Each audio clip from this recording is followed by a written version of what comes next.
Without further ado, I invite Sri Shaktikanta Das, Governor, Reserve Bank of India, to deliver his address. Thank you.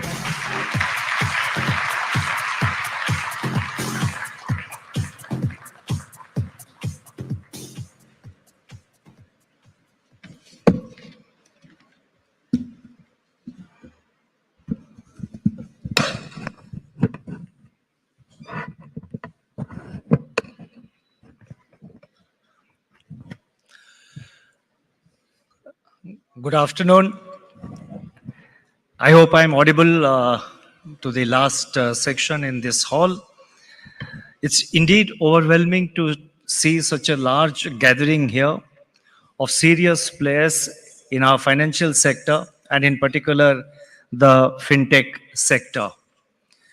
I think each one of you who's present in this hall is contributing to the nation's progress, is also contributing to the global developments in financial services sector as well as in the fintech ecosystem at a global level, irrespective of which country you come from. And I'm told by the organizers that by the third day, the expected footfalls through registrations is going to touch 80,000, 80,000. So a big round of congratulations and appreciations to the team, already to the organizing team, and I'm told already 50,000 is the footfall which has been recorded so far.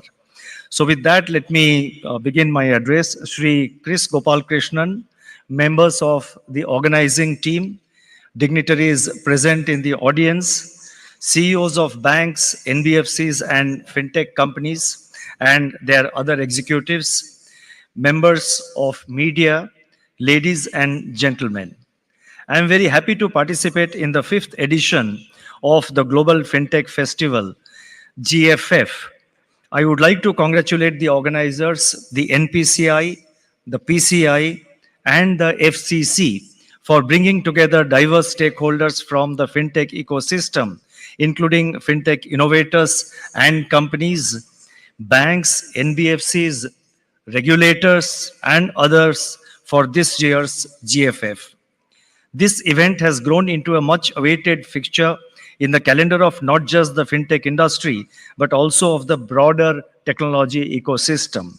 The GFF indeed represents a true melting pot of ideas where innovative concepts and diverse perspectives come together with potential to shape the digital future of our country and especially the financial sector. It also provides a unique opportunity to align our goals and strategies to ensure that the fintech ecosystem continues to grow dynamically and sustainably. India is now a fast-growing economic powerhouse with an increasingly tech-savvy population. India's financial sector has witnessed a remarkable transformation driven, among other factors, by the fintech sector. Publicly available information places the number of fintech founded in India at approximately 11,000. The sector has received investments of about $6 billion in the last 2 years alone. In my address today, I propose to highlight 3 major aspects. First, setting the priorities for India at 100. Second, technologies for the future. And third, the regulatory architecture for fintechs. I would like to begin by the first part of the first theme which I wish to highlight, that is setting the priorities for India at 100. As you know, India will reach 100 years of its independence in 2047, and that's what I mean when I say India at 100. I would like to begin by quoting Mahatma Gandhi, who had said, "The future depends on what we do in the present." Therefore, as we proceed in our journey towards the centenary of India's independence in 2047, it would be essential to reflect and imagine the future of our financial landscape, its requirements, and the technologies that will shape it. This journey will be marked by dynamic shifts in technology, regulation, geopolitics, and growing societal expectations. The financial sector is experiencing rapid digitalization and innovation. While all of us strive to enhance financial inclusion, optimize digital payments, and harness emerging technologies like blockchain and artificial intelligence, we also confront the inherent unpredictability and interconnectedness of the global financial system. In this environment, developing a mindset that anticipates disruption and embraces change with prudence becomes very, very important. Financial institutions and fintech startups alike must therefore adapt swiftly, leveraging agile strategies and robust frameworks to capitalize the new opportunities while mitigating the connected risks. It's up to the stakeholders in the Indian financial ecosystem, banks, non-banks, fintechs, regulators, and the government to foster innovation with resilience.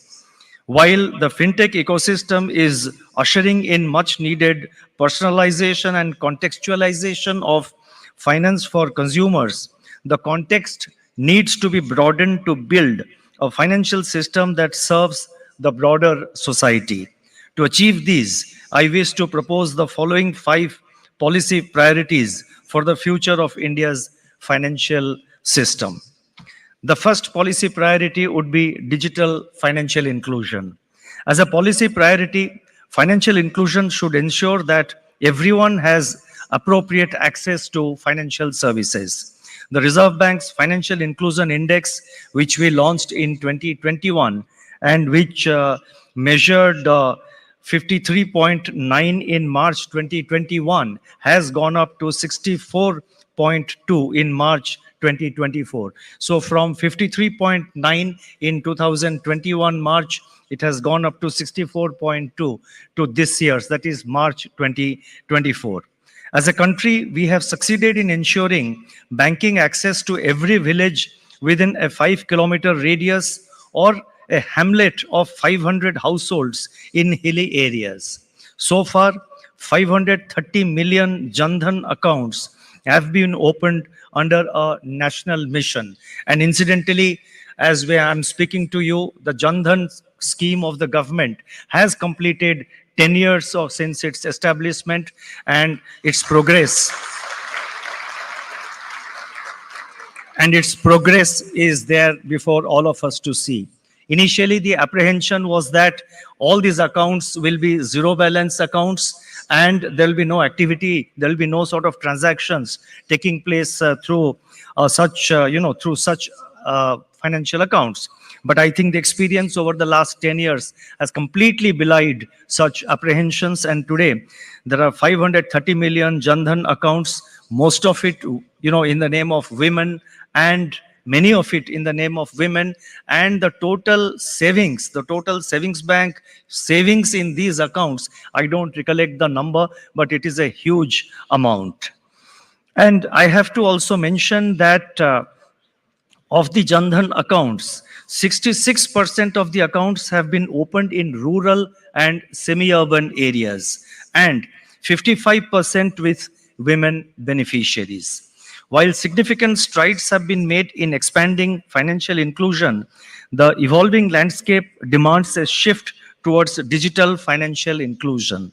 That is, promoting secure and digitally enabled financial services and products for the financially excluded and underserved population.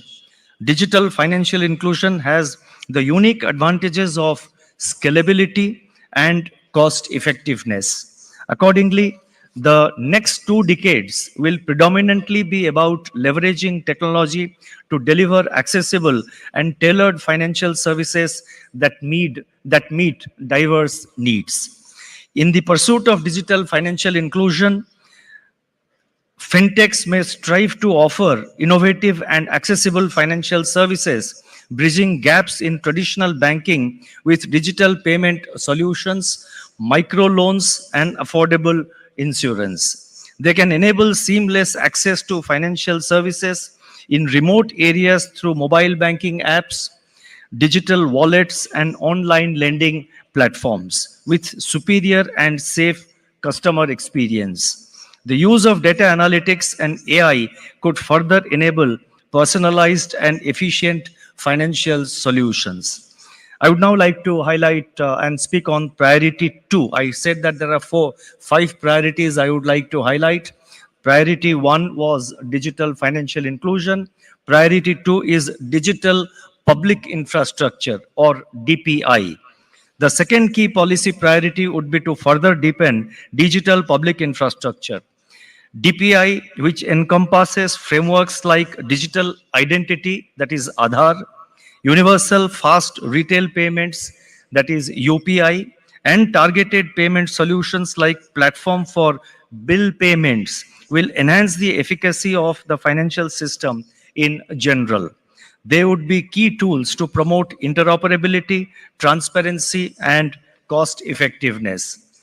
New DPIs could address emerging challenges such as frauds, cyber threats, data privacy, and other concerns. They could also support the integration of advanced technologies like blockchain and AI to enhance security and efficiency in financial services. Continuous innovation is crucial in harnessing technological advancements and maintaining a competitive edge in the global financial landscape. Once significant, one significant initiative in this direction is the Reserve Bank's pilot on Unified Lending Interface, that is ULI, earlier known as the Public Tech Platform for Frictionless Credit. ULI aims to enable lending institutions to offer frictionless end-to-end digital credit by leveraging consent-based data and related services. There are about 50 such types of data services on the ULI platform. Apart from banks and NBFCs, we are now focusing on inclusion of other lenders like cooperative credit institutions through the NABARD.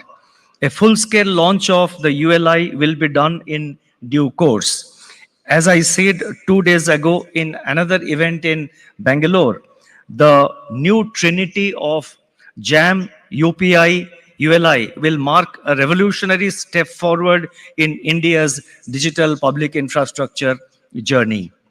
Priority three that I wish to highlight is consumer protection and cyber security. Ensuring robust consumer protection is crucial for upholding trust in the financial system. As consumers are increasingly relying on digital financial services, their expectations for personalized, efficient, and seamless experience are also growing. Alongside traditional risks such as mis-selling and fraud, new manifestations of consumer risks such as data privacy and security breaches have emerged with the advent of new technologies.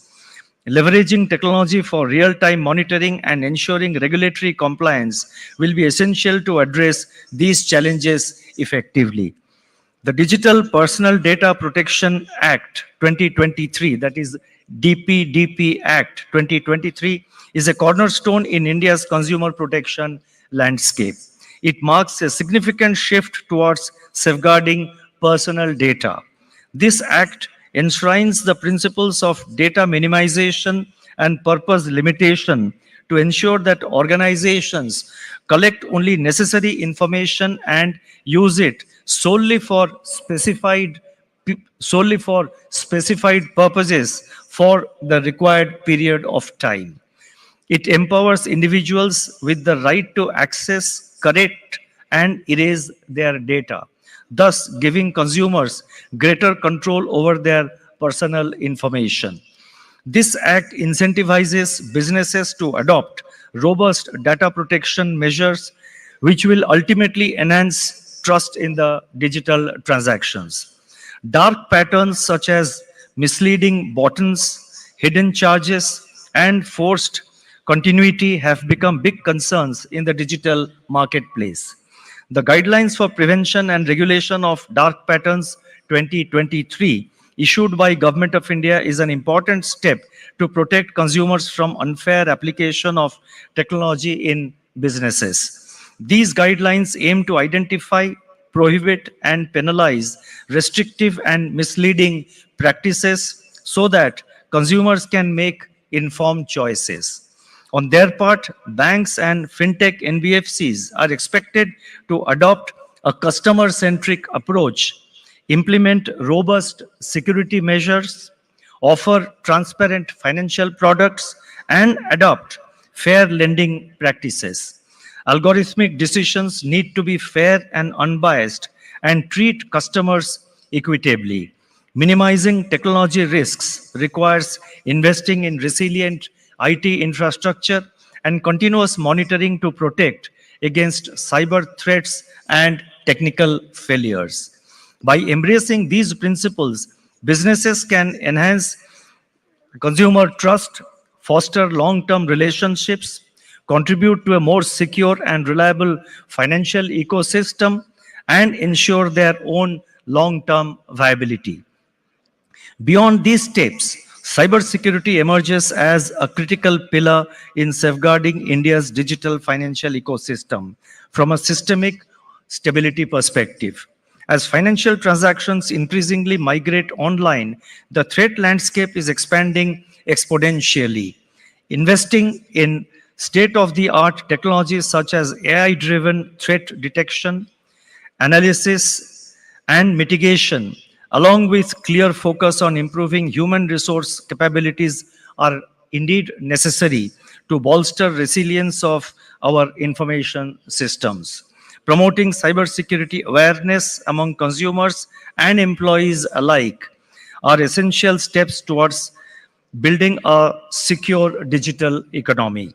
As a regulator, I have to emphasize these aspects on behalf of the Reserve Bank, while at the same time reiterating our continued commitment to promote innovation. Priority 4 is sustainable finance. Long-term economic stability needs prioritization of sustainable finance, sustainable growth, and environmental preservation. India's commitment to environmental preservation is enshrined in Article 48A of the Constitution of India. From a financial sector perspective, we meaning the Reserve Bank, we have taken steps for ensuring sustainability with recent initiatives like Sovereign Green Bonds Framework of India in 2022, and the Framework for Acceptance of Green Deposits in 2023. These frameworks are expected to play an important role in financing green projects, incentivizing sustainable practices, and lowering societal costs of development. Despite their benefits, green bond and green deposit frameworks nonetheless face several challenges. They include scalability, as the market for green bonds needs to expand significantly to attract larger issuances and diverse set of investors. Ensuring authenticity and impact of green projects financed through these frameworks requires robust monitoring and reporting mechanisms. Technology can play a pivotal role in overcoming these challenges. Blockchain technology, for instance, can enhance transparency and traceability in green bond issuances and provide immutable records of project impacts. Artificial intelligence and big data analytics could enable banks and investors to assess environmental risks and opportunities associated with their green investments. Fintech innovations such as digital platforms for trading green bonds and impact measurement tools can streamline processes and attract a broader investor base. Looking ahead over the next 2 decades, fintechs will be instrumental in driving the progress in transition finance, climate finance, and nature-based solutions. Strengthening regulatory frameworks, enhancing investor awareness, and fostering public-private partnerships will be very critical. By harnessing the transformative power of technology and promoting innovation in sustainable finance, India can accelerate its transition towards a resilient and low carbon economy. We have to put our heads together to achieve sustainable growth and environmental stewardship for the future generations.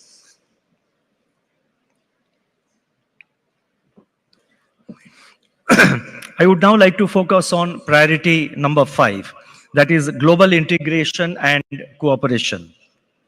India has engaged actively in international fora and bilateral agreements to foster economic cooperation with many countries.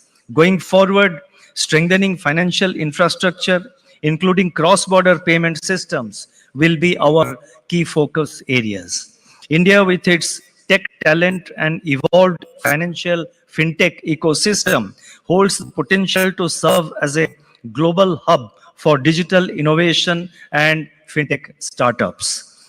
Building and strengthening strategic partnerships, reinforcing our commitment to international cooperation, developing institutions of excellence in the areas of technology and innovation across a wide spectrum of areas, including financial services, would give the right impetus for our journey towards 2047. Based on encouraging response we have received from several jurisdictions, we are now focusing on making the UPI and the RuPay truly global. The deployment of UPI-like infrastructure in foreign jurisdictions, facilitating QR code-based payment acceptance through UPI apps at international merchant locations, and interlinking UPI with fast payment systems in other countries for cross-border remittances are on top of our agenda. Notable progress in this direction has already been made with countries like Bhutan, Nepal, Sri Lanka, Singapore, the UAE, Mauritius, Namibia, Peru, France, and a few other countries. These endeavors underscore collaborative efforts for adoption of India's initiatives across the globe. I would like to compliment NPCI and my colleagues in the Reserve Bank for what has been achieved so far.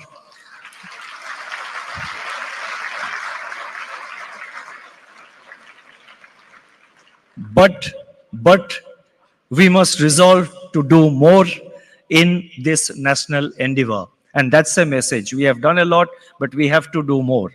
India's CBDC, which is in pilot stage, is another example of possible international cooperation. We are now utilizing features like programmability to provide credit or government assistance to landless tenant farmers and carbon credits to farmers through CBDC.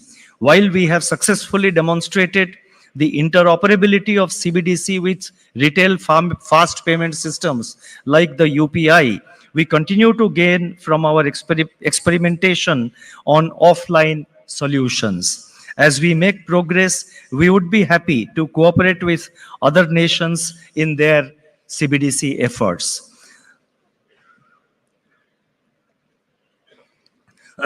So that was the first part of what I said, priorities for India at 100. The second part which I would like to focus is technologies for the future. Now, looking towards the future of India's financial landscape, the integration of cutting-edge technologies promises transformative advantages across various facets of our life. Artificial intelligence and machine learning are poised to revolutionize financial services in unprecedented ways.